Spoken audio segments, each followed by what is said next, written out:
Thanks for staying with us. Public Works Minister Dean Macpherson has denied claims that he is ignoring Parliament's Portfolio Committee or withholding a forensic report on the IDT's hospital oxygen tender. The committee on Wednesday rejected a summary of the report, insisting on the full document. However, Macpherson says it cannot be released just yet, as the probe now includes the Health Department officials as well as ongoing criminal and disciplinary proceedings. For more on this now, let's speak to the Chairperson of Parliament's Portfolio Committee on Public Works and Infrastructure, Phiri. A very good evening to you, and thank you so much for your time. So, you are expecting the forensic report into the serious allegations of maladministration, fraud and corruption relating to the tenders for the rollout of oxygen plants, but you didn't. What were you told was the reason for you not getting this full report? Thanks to yourself, and good evening to the viewers and fellow South Africans.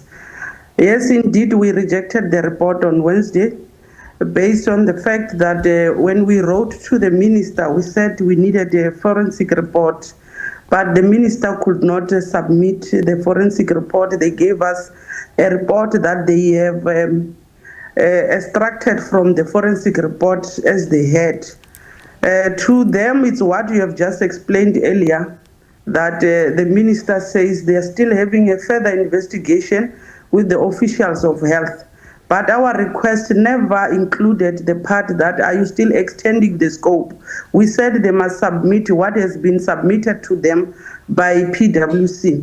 And we are aware that they've submitted the PwC report to the board members of the IDT. So what stops them to give it to Parliament members?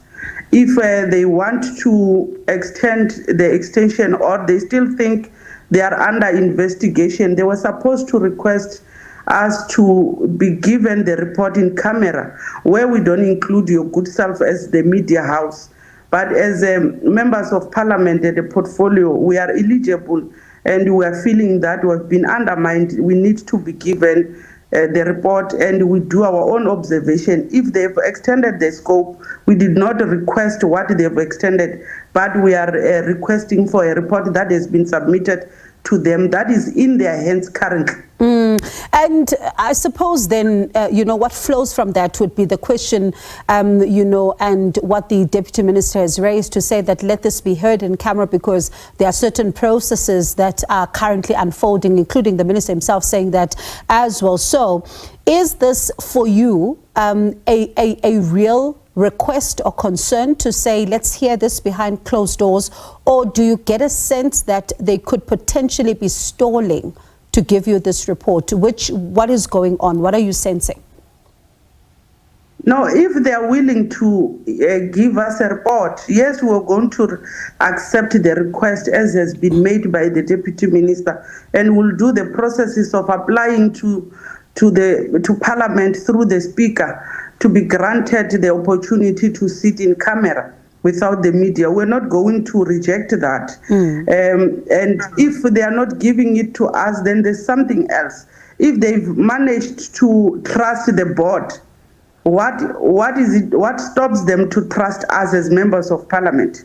Because we have taken an oath and we know the sensitivity. We'll never jeopardize even the investigation. And when we speak about this particular report that you're looking at, this is a very serious report with some, serious allegations here, because you think about, for example, the numerous red flags that we've seen in the media being reported, for example, around the adjudication process, which also has prompted the investigations and all of that has been going on. Let's speak to that particular aspect of how critical this report is for your work, and in order to ensure there's accountability here as well. As much as we have not yet received the forensic report, there's nothing that we'll talk about. That's why we did not even want to attempt to start entertaining the report that they've brought to us. It means we know nothing. We only receive snapshot from the media. We only get information through the media that is being addressed by the minister himself. It's only him who will only talk about this forensic report. As we can't even comment what are the details, what is it in that report. So that's why we said, can't you give it to us and we have a look at it, and we have our own assessment so that we could play oversight. And with the sensitivity that is talking about, it must be from ourselves to say how sensitive it is, and will be bound by what we get in that report. So he has never, and there's no willingness to bring the report. There's nothing for now. We'll have to take it further to Parliament and apply the necessary processes where we're supposed to get it. For now, we can't even say anything. And even as myself, the chair, I don't even have the mandate to talk about it and try to give you snapshot. I have nothing. We have not received nothing. So quickly, two questions arise from that. Then you speak about the processes. I'm going to get there in just a moment, but the report itself, in light of what you've seen in the media, I know you can't talk about it, but of course you do have concerns that are being raised. Let's speak about the significance of that and you receiving that report and the questions that you are hoping are answered.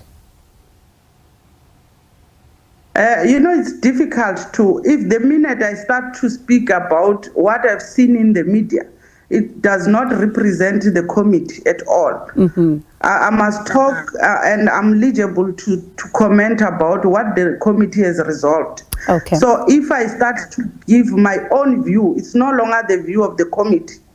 So in the view of the committee, then the but it will not be the chairperson of the committee. Yeah.